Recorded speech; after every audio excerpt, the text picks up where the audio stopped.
Everyone, this is doctor Sumedha Gupta. Video को start करने से पहले मैं आप लोगों को बताना चाहूंगी कि हमारा खुद का मेडुला वेबसाइट लॉन्च हो चुका है, जिसपे सर्जरी के नोट्स अवेलेबल है, साथ ही साथ मेडिसिन, ईएनटी एंड ऑप्था के नोट्स भी अवेलेबल है।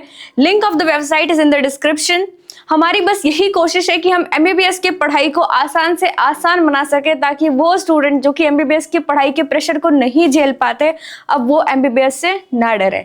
सो let's start today's topic. Today's topic is haemorrhoids which is also known as piles. इस पे लॉन्ग क्वेश्चन पूछा जाता है, what is this piles? So piles is a downward sliding of anal cushions abnormally due to straining और other causes. हम लोगों ने कभी ना कभी अपनी लाइफ में ऐसे पेशेंट्स देखे, अपनी फैमिली में देखे, जो कि पाइल्स से सफर कर रहे होते हैं एंड वो हमसे काफी बारी ट्रीटमेंट के बारे में पूछते हैं। सो आज की वीडियो में हम यही देखेंगे कि क्या इसकी ट्रीटमेंट है, ये होता क्या है, कहाँ होता है, कैसे होता है। So basically it is downward sliding of anal cushions abnormally due to straining और अदर कॉजेस। तो बेसिकली क्या होता है? So this is anal canal. इसके 3, 7 एंड 11 पोजीशन पे क्या होता है? क्वेश्चंस प्रेजेंट होते हैं। अब आप मुझसे ये पूछोगे कि एनल क्वेश्चन होता क्या है? तो anal cushions are the aggregation of blood vessels, smooth muscles, elastic connective tissue in submucosa that present at 3, 7 and 11 position. सो बेसिकली क्या होता है इसमें बहुत सारे ब्लड वेसल्स होते हैं, स्मूथ मसल्स होते हैं, इलास्टिक कनेक्टिव टिश्यू होते हैं, और इनका जो पोजीशन होता है वो 3, 7 एंड 11 o'clock होता है। इन कुशंस में ब्लड वेसल्स होते हैं and due to straining, constipation and काफी सारे रीजंस जो कि हम आगे वीडियो में देखेंगे, इन रीजंस की वजह से क्या होता है कि इन कुशंस से ब्लीडिंग कई बार होती है एंड कई बार ये प्रोलैप्स भी कर जाते हैं। हेमोरॉइड्स के 2 टाइप्स होते हैं, एक्सटर्नल एंड इंटरनल। अब मैंने आपको एक बार बताया था डेंटेट लाइन। जो लोग मेरी वीडियो बहुत ही अच्छे से देखते हैं उनको पता होगा कि ये डेंटेट लाइन क्या होती है, और अगर जिन लोगों को ये नहीं पता कि डेंटेट लाइन क्या होता है, उनके लिए अभी मैं छोटा सा एक्सप्लेनेशन बता रही हूँ। बेसिकली ये एम्ब्रियो है, एम्ब्रियो में है ये गट ट्यूब, ये एलेंटॉइस हो गया, एंड ये क्या है अपना वाइटलो intestinal. This is वाइटलो intestinal duct, this is allantois, this is cloaca, and यहाँ से एक सेप्टम आता है और क्या इसको डिवाइड कर देता है 2 पार्ट में, post allantoic gut and this is our urogenital part and this is urogenital sinus. और जो ये बॉडी वॉल है वो क्या बनाता है? Anal pit, and this is also called as proctodeum, जो कि आप 11th 12th क्लास में पढ़ते होगे प्रोक्टेडियम। एंड आई नो भूल जाते हैं लोग, बट हम पढ़ते थे बचपन में, अगर आप रिकॉल करोगे तो आपको याद आएगा। और जो ये पोस्ट एलेंटोइक गट है वो प्रोक्टेडियम के साथ फ्यूज हो जाता है। अगर हम इस डायग्राम को थोड़ा सा बड़ा करें तो ये कुछ ऐसा दिखेगा। ये हमारा हाइंड गट का पार्ट है एंड ये बॉडी वॉल का पार्ट है। ये हो गया हमारा रेक्टम और ये हो गया एनल कैनाल।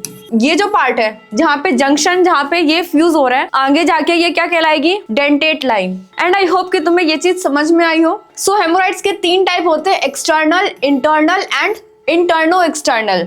सो एक्सटर्नल जो होता है वो अबव डेंटेट लाइन होता है। मैंने आपको एक्सप्लेन किया कि डेंटेट लाइन क्या होता है।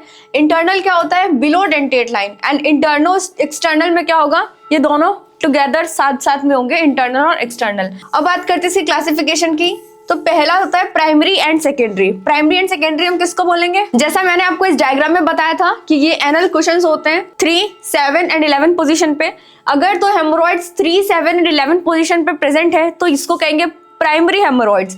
एंड अगर इनके बीच में है, यानी कि इन पोजीशन के अलावा और कहीं भी हो, that will be called as secondary hemorrhoids. So primary at 3, 7 and 11 position and secondary is at between primary sites. अब हम बात करते हैं इसकी ईटियोलॉजी की। काफी लोगों को पता भी होगा कि इसकी ईटियोलॉजी क्या होती है। सो ईटियोलॉजी क्या है? It can be hereditary, straining की वजह से हो सकती है। किसी को कॉन्स्टिपेशन है काफी लंबे टाइम तक, उनको होता है हार्ड स्टूल की वजह से, क्योंकि that can damage low fibre diet. तो लो फाइबर डाइट होगा तो कॉन्स्टिपेशन होने के चांसेस होंगे, एंड अल्टीमेटली क्या हेमोरॉइड्स होने के भी चांसेस होंगे।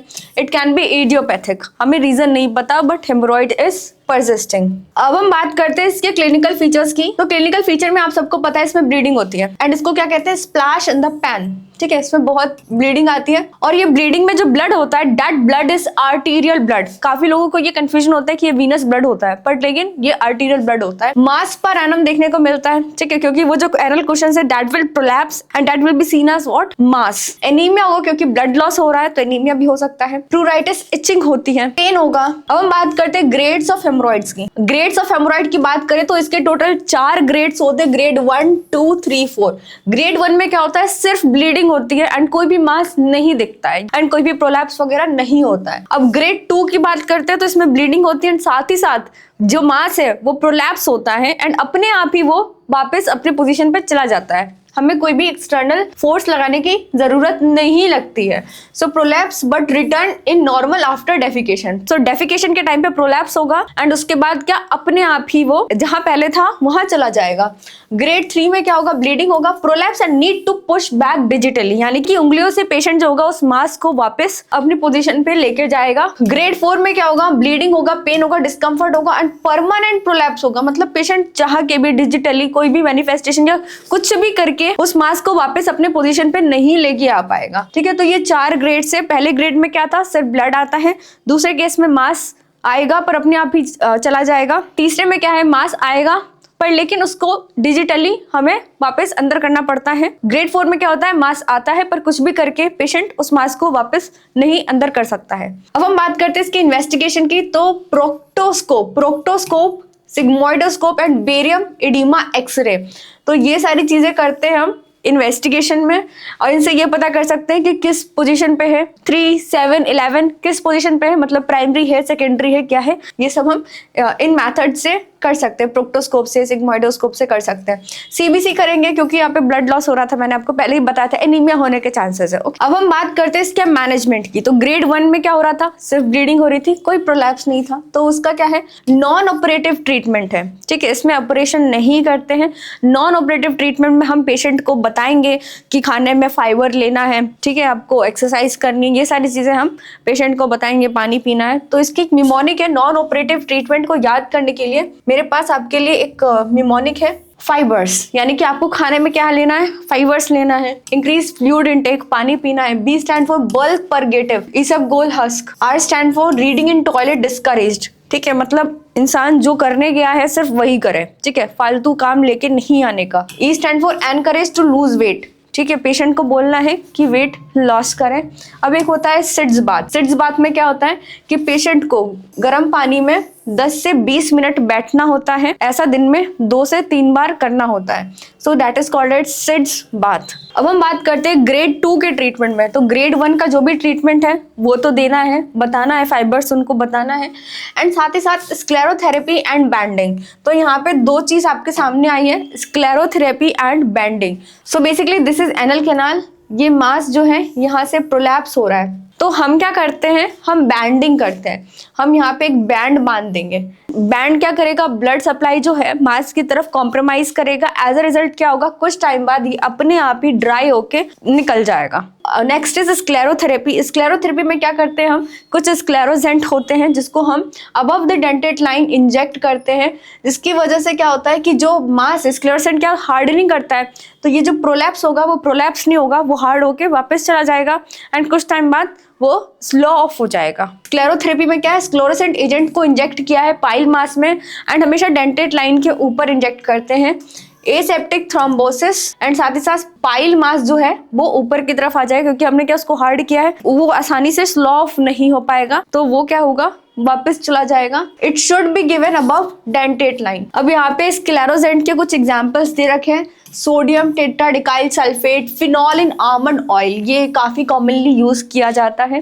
बैंडिंग जो मैंने आपको पहले बताया था कि बैंड लगाते हैं at the base of haemorrhoid above the dentate line and after few days it slough off. अब ग्रेड 3 के मैनेजमेंट की बात करें, सो ग्रेड 3 में क्या होता है, ग्रेड 2 का जो भी मैनेजमेंट है, यानी ग्रेड 1 प्लस ग्रेड 2 मतलब स्क्लेरोथेरेपी तक जो भी मैनेजमेंट है, और अगर इसके बाद कोई रिस्पॉन्स नहीं आ रहा है तो इवेंचुअली हमें क्या करना पड़ेगा, सर्जरी करना पड़ेगा। अब हम बात करते हैं ग्रेड 4 में, तो ग्रेड 4 में हमें सर्जरी करनी ही पड़ती है, सर्जरी फॉर ऑल। सर्जिकल क्या क्या ऑप्शंस है अभी हमारे पास। अब हम इसके सर्जिकल ट्रीटमेंट की बात करें तो 3 तरीके के सर्जिकल ट्रीटमेंट होते हैं, open haemorrhoidectomy, close haemorrhoidectomy and stapler haemorrhoidopexy. So open haemorrhoidectomy में क्या करते हैं, stretch the sphincter, mark the position of pile mass, dissect up to the base and excision of the pile with skin and wound packed with roller gauze. जैसे कि ये हमारा anal canal है, हमें पता है कि जो हमारा हेमोरॉइड मास है वो कौन कौन से पोजीशन पे होता है, 3, 7 एंड 11 पोजीशन पे।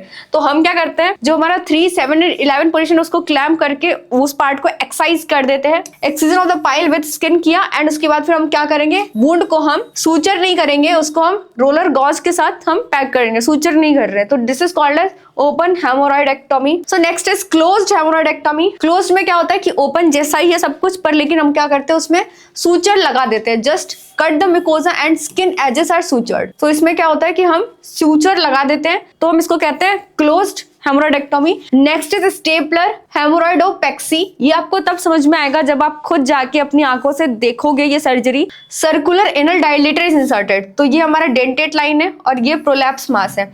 तो हमने क्या किया, सर्कुलर डायलेटर जो है उसको इंसर्ट किया क्योंकि हमें एडिक्वेट स्पेस चाहिए। After reduction of the prolapse, तो हम प्रोलैप्स को हम ऊपर लेके जाएंगे, तो हम इसको रिड्यूस करेंगे एंड ये कैसा हो जाएगा, फिर फाइनली ये ऐसा दिखने को मिलेगा कि डेंटेट लाइन है और ये प्रोलैप्स रिड्यूस हुआ। अब क्या करेंगे, हम सूचर लगाएंगे। Sting suture is applied. तो यहाँ पे हमने सूचर लगा दिया। By maintaining the traction the tail of the suture the stapler is fully fired. अब हम एक स्टेपलर लेके जाएंगे और हम यहाँ पे स्टेपल कर देंगे। हमने स्टेपल कर दिया। इसके एडवांटेज क्या है, less operative time, less post operative pain. Post operative pain भी कम होता है and earlier return to the normal activities. तो काफी टाइम बच जाता है इस सर्जरी से। सो आई होप कि तुम्हें इस वीडियो से हेल्प मिली हो। So this was all about this video. Thank you for watching.